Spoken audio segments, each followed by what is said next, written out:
Iš esmės tai yra vienas stipriausių atgrasimo faktorių, nes tai ne tik brigada, tai taip pat ir įsipareigojimas visų Vokietijos ginkluotojų pajėgų būti kartu su mumis.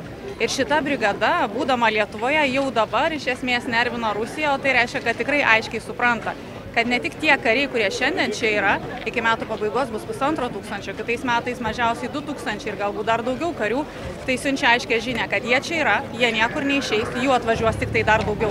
Vokietijos brigada kartu su amerikiečių kariais rodo, kad mes niekada nebebūsim vieni.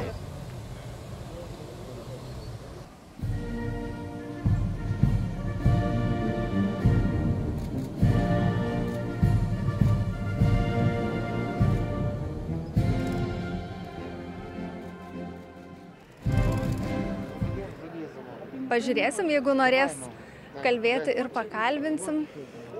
O apskritai, kaip jūs vertinat šitą įvykį iš politikų Lietuvoje? Mes girdime, kad tai yra istorinis įvykis. Kiek jūs pati vertinat reikšmę to?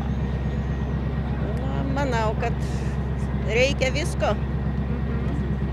O apskritai, jūs pati kaip žvelgiate į visus karinius reikalus, Lietuvos gynybos, ar jūs domitės tuo, kas vyksta, kokie sprendimai yra priimami? Dalinai taip. Daugiausia sūnus komentuoja. Ir jums papasakoja tą? Taip, taip. O kaip jūs pati jaučiatės? Vis tiek tas geopolitinis toks kontekstas, žmonės reaguoja įvairiai, kaip jūs pati reaguojate? Aš jaučiuosi saugiai.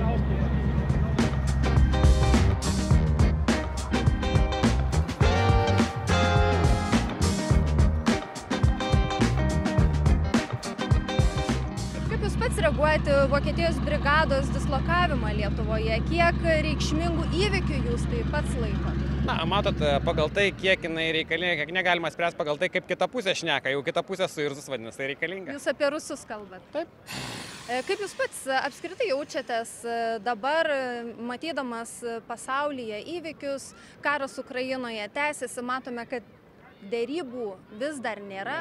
Ne, nu tai yra ilgam šitas dalykas, reikia nusiteikti, reikia gyventi, su tuo reikia gyventi ir tam, kaip sakoma, būti pasirengus ir tada viskas bus tvarkoje.